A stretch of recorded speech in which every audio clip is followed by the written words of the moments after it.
I'm Allendale's chief meteorologist Ryan Martin with a look at your midday weather update. Latest check of the surface analysis across the country shows our cool front sagging, or I guess we should say pushing off to the south and east. Still seeing some lingering radar echoes across the Ohio River Valley, mostly in Kentucky, but up into southern parts of Illinois, southern Indiana.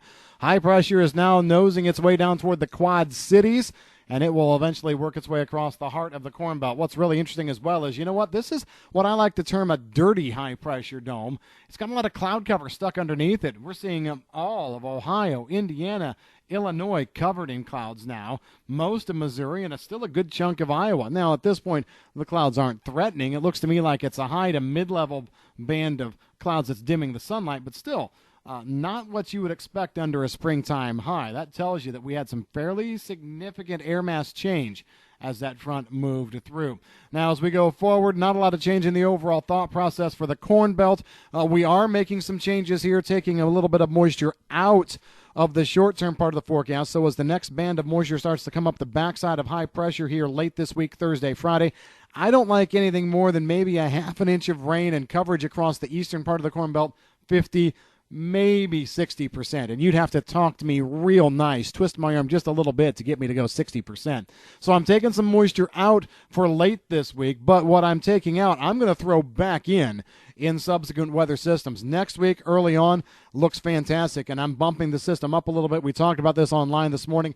I say all day Sunday, we're going to be seeing action going over the western Corn Belt, and then Monday in the east. As a matter of fact, it may move through even faster, so it's a Sunday early Monday event, and then getting off to the east. I like 1/2 to 1.5 inch rain totals there, maybe some 2s locally. Following that, we have a big cold snap coming as we go through Tuesday, Wednesday, Thursday. I looked at some temperatures on the latest European model runs, and, you know, if you're in northern parts of Indiana, northern Illinois, yeah, you could be flirting with the freezing mark as we go through Wednesday morning next week, Thursday morning as well. There's some cold air there. And that cold air looks like it still wants to dig down into northern parts of Mississippi, Alabama, and Georgia. As that cold air moves out, you have to keep in mind the magnitude of that cold air. Very cold air usually is met then as it's left or leaving the area. It's met with a big surge in temperatures. You put any kind of moisture in that as well, and look out. You could get a fairly significant precipitation event. That's what I think we're going to see happen the 24th, 25th.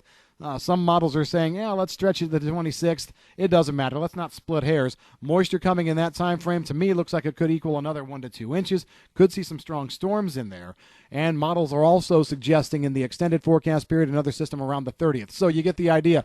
Yeah, a little bit drier here as we finish out the week, and I think it's going to be conducive for some field work, especially in western Corn Belt locations that haven't been as wet up to this point. But then we're going to put some pretty good rains in everywhere as we go through late this weekend and all of next week. Yeah, we'll probably back the planting thoughts up just a little bit with that kind of forecast coming to fruition. The other place that we're watching very closely, hard red winter wheat belt areas. Moisture coming, I think, a little sooner. I think we can start to see action fill in across parts of North Texas and Oklahoma as we go through the day tomorrow. We're seeing some lingering clusters of showers and storms in Oklahoma right now. The next front that's coming in is making progress across the Pacific Northwest, low pressure in northern parts of Montana, another low down just to the south and west of Boise, Idaho. That front snakes into the Rockies probably overnight tonight, and that's what's really going to kick off the development of moisture tomorrow, Thursday, Friday, Saturday. Throw Sunday in there as well. I'm still looking for very good moisture, probably 1 to 3 inches of rain across a large part of the wheat belt. Now, not everybody's going to be in the upper end of that range. A lot going to be in the lower end. And we'll see this probably fill in from south to north first as the front is able to pull some moisture off the western Gulf. But still, good rains for wheat. The question is it soon enough?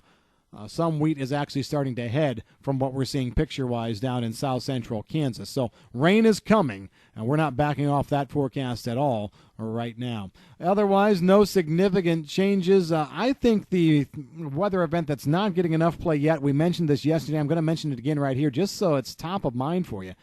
Nobody's really talking about the cool snap next week, and the thing is, I think what that does, especially when you put temperatures that are normal right now to slightly below behind this cool front, you throw next week's temperatures on there, I actually think it's going to be enough to pull the entire second half of the month of April down to below normal levels. We've been normal to slightly above so far.